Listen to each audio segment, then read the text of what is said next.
ময়না রে, তোর জন্য এত কষ্ট করছি, জানি না কি আছে কপালে। একজন চাষির ছেলে, সে ময়নাকে খুব ভালোবাসতো। হঠাৎ একদিন খবর এলো ময়নার বাবা ময়নার জন্য একটা সরকারি চাকরিজীবী ছেলে ঠিক করেছে। হাল তখন দৌড়িয়ে চলে গেল ময়নাদের বাড়িতে, যে ময়নার সাথে সামনাসামনি কথা বললো। আমি বিশ্বাস করি না, দুনিয়া তলমাটি হলেও আমি তোমাকেই চাই। তখনই ময়নার বাবা একটা শর্ত ছুড়ে দিল, আর্মির চাকরি করে দেখাতে পারো তাহলে আমার মেয়ের সঙ্গে তোমার বিয়ে দেবো। কথা বলে হালকে ধাক্কা মেরে ফেলে দিল। তখন হাল্ক আবার উঠে ময়নার সাথে কথা বলে সে ওখান থেকে অনেক কান্না করে ময়নাকে শুধু বলল, আমার জন্য তুমি একটু সময় দিও।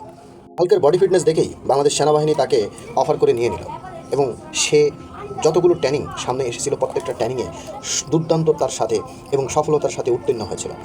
প্যারা কমান্ডার অফিসার তাকে বলল, হাল্ক তুমি প্রত্যেকটা ট্রেনিংয়ে উত্তীর্ণ হয়েছ, এখন তোমাকে চট্টগ্রাম যেতে হবে স্পেশাল ট্রেনিং নেওয়ার জন্য। যেই বলা সেই কাজ, চলে গেল চট্টগ্রাম ক্যান্টনমেন্টে।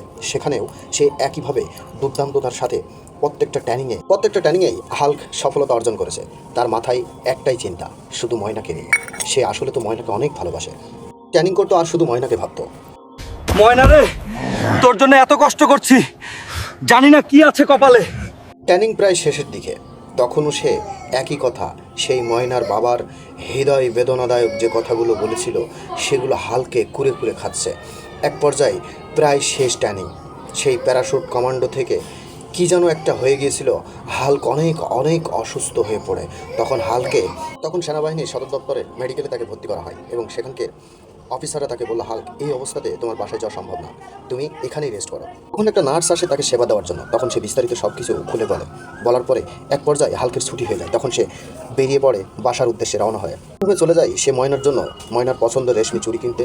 এরপর একটা পর্যায়ে বিয়ের শাড়ি, গহনা, চুড়ি সব কিছুই কেনা হয়ে গেল। সব কিছু ক্রয় করার পরে হাল্ক আস্তে ধীরে রওনা হলো নিজের গ্রামের দিকে, খুব আনন্দ ভরা মন নিয়ে। তখন একদল ডাকাত তাকে আক্রমণ করে। তখন সে সব কিছু খুলে বলার পরে ডাকাতরা তাকে সহানুভূতি দেখিয়ে চলে গেল।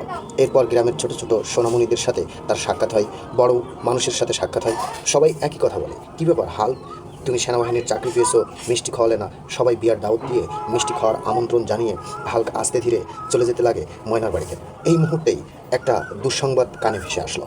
ভাতিজা, অনেকদিন পর দেশে আসলে, কি খবর তোমার? ময়নার বাপ বলেছিল সেনাবাহিনীর চাকরি হলে। গ্রামের এই চাচা তারপর হালকে দিকে অনেক হাস্যরসকমূলকভাবে বলল, ভাতিজা তোমার তো কপাল পড়েছে।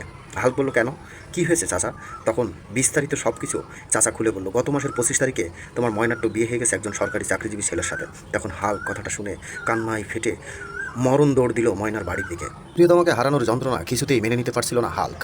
সে যে কী কষ্টের, সে যে কত যন্ত্রণার, সে যে কত দুঃখের, সেটা এই পজিশনে যে থাকবে শুধু সেই বুঝতে পারবে। যাই হোক, একটা পর্যায়ে হাল্ক কান্না করতে করতে দৌড়াতেই থাকে। দৌড়াতে সে তার বাসার সামনে আরেকটা ছেলের সাথে দেখা হয়। তখন সেই ছেলেটিও একই কথা বলল যে তোমার ময়নার তো বিয়ে হয়ে গেছে।